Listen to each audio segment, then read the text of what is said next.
All right, let's dive in. Today, we're taking a trip through some of the largest forests in the world. Should be fun. Yeah. More specifically, we're looking at the countries that have the biggest forest areas.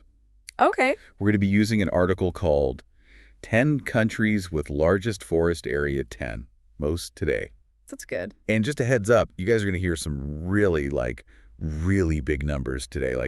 We're talking bigger than entire continents. Wow. Okay, so the scale of these forests is just Yeah, it's massive. It's really impressive. It kind of puts things in perspective, you know? Yeah, absolutely. Okay, so the article lists the top 10 countries and ranks them based on their forest area. Mm-hmm. And it uses square kilometers, Okay. and it also shows the forest area as like a percentage of the country's total land area. Oh, interesting. Just to give you an idea, the top 3 countries on this list, they count for more than half of the world's entire forest cover. Wow. So those countries are super important for not only just for their own ecosystems, but for the planet. Yeah, for the whole world. Yeah. Exactly. Scalpely. Okay, so drum roll, please. The country that takes the #1 spot is Let's hear it. Russia. Ooh. They have a truly massive 7,762,602 square kilometers of forest. Whoa. Hold on. Say that number one more time. Okay, 7,762,602. That's just incredible. I know. Just to help you picture it, that's about the same size as the whole continent of Australia. The whole continent. The whole thing. Wow. A lot of these forests, they're what we call boreal forests, and they're mostly found in Siberia. Okay. So are those the ones that are really good at sucking up carbon dioxide from the atmosphere? Yeah, exactly. They're like these giant carbon sinks. So they're not just, pretty landscapes. They're actually helping us fight climate change. That's amazing. They're like climate superheroes. They really are. Okay, so who's in second place? Okay, coming in at #2 with a very respectable 4,776,980 square kilometers of forest, we have Brazil. Wow. That's got to be most of the Amazon, right? That's right. A huge part of that forest area is the Amazon rainforest, which is often called the lungs of the planet. It's just so important for everything, the climate and all the different plants and animals. It's incredibly biodiverse. And it's so big. It's bigger than the whole country of India, right? That's right.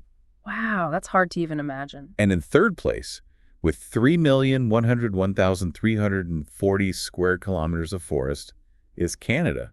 Okay, so Canada's is about the size of India. Yeah, that's about right. Huh, interesting. So what kind of forest does Canada have? Well, they have a really cool mix. They have boreal forests in the north, and then, on the west coast, they have temperate rainforest. Oh, cool. So many different kinds. I bet that means there's a ton of different plants and animals living there. Definitely. And they do a lot for the environment, too, like producing timber, providing habitats for wildlife, and even regulating water. Okay, so are we going to go through the whole top 10? Yeah. Let's do it. Awesome. Let's hear it. All right. At #4 is the United States, with 3,030,890 square kilometers of forest. The U.S., huh?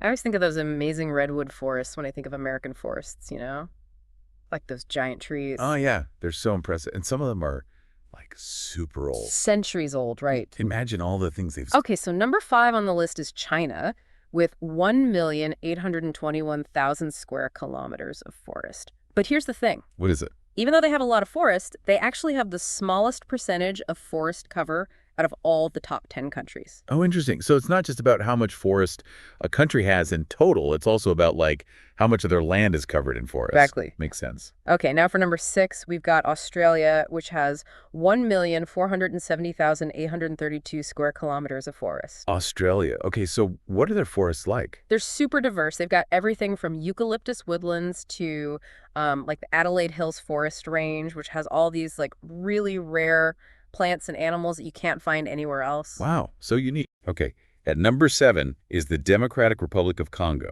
And get this, over half of their country is covered in forest. That adds up to 1,335,520 square kilometers. So most of that is the Congo rainforest, right? Yeah, a big chunk of it is. It's another one of those super important forests for the climate, right? Yeah, like a giant carbon sink. Awesome. What about #8? #8 is Argentina, with 945,336 square kilometers of forest, which is over a third of their whole country. So Argentina has a ton of forests, too. They do, and it's really diverse. Like, what kind of different forests? Well, in the north, they have these like subtropical rainforests. Oh, cool. And then in the Chaco region, they have dry forests. Dry forests, what are those like? Yeah, they're adapted to like really dry conditions. Interesting. And then in the south, they've got the Patagonian Andean forests, which are like in the mountains. Wow. So Argentina has all sorts of forests. They do. Almost to the end of our list. At number 9, we have Indonesia, with nearly half of their country covered in forest. That's a total of 884,950 square kilometers. Wow. Indonesia's forests are like super famous for all the different kinds of plants and animals they have, right? Definitely. They're considered a biodiversity hotspot. Cool. And last but not least, rounding out the top 10 is India, with 778,424 square kilometers of forest. Oh, wow. India's forests are really diverse too, right? Yeah. They have the Himalayan forests and the Western Ghats, they have these tropical rainforests. So many different kinds of forests. I know. It's crazy. Yeah. It's amazing to see how each of these countries, like, they each have their own unique piece of the world's forest puzzle, you know? Totally. But I mean, these forests are huge. It makes Yeah. you think about, like, how do these countries even manage them all? That's a great question. That's a lot of responsibility. It is. And, Yeah. and it's not just about, like, protecting the trees. It's about protecting the whole ecosystem, you know, making sure there's enough biodiversity and even helping to regulate the planet's climate. Yeah, exactly. So, like, what are some of the challenges that these countries face when it comes to managing these massive forests? It's definitely a huge challenge. Yeah. I mean, like, where do you even start? Right. Like, what can we even do about it? It feels like such a big problem, and we're just, one person. Yeah, but all those one persons add up. That's true. Like, think about it. When lots of people decide to do something, it can make a real difference. Yeah. It changes things. Like, if we all start demanding products that come from sustainable sources, Exactly. companies would have to start listening. Yeah, because ultimately companies respond to what people want. Right.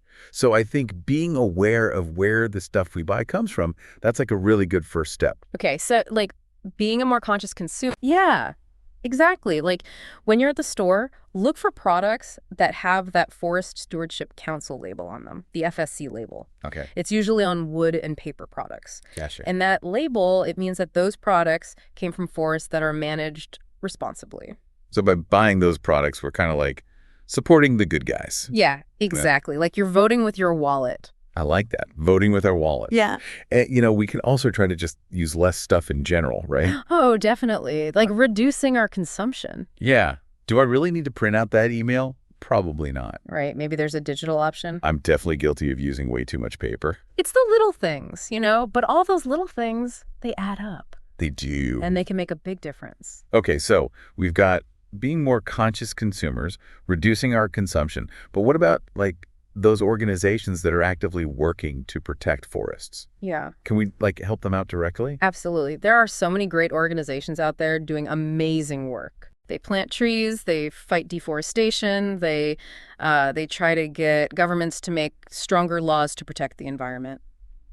So, like, donating to them can actually make a difference. Totally. Even a small donation can go a long way. Okay, so we've got being a conscious consumer, reducing our impact, and supporting these conservation organizations. Is there anything else we can do? Well, I think it's really important to, like, educate ourselves about this stuff. Okay. Like, learning about the issues and then talking to our friends and family about it, spreading awareness. Yeah, because the more people who understand what's going on, the better. Right. Because if people don't understand the problem, they're not going to be very motivated to help fix it. So we need to have conversations, share information, maybe even reach out to our elected officials and, like, tell them that we want them to support policies that help protect forests. Yeah, exactly. Use your voice. Let people know that this is important to you.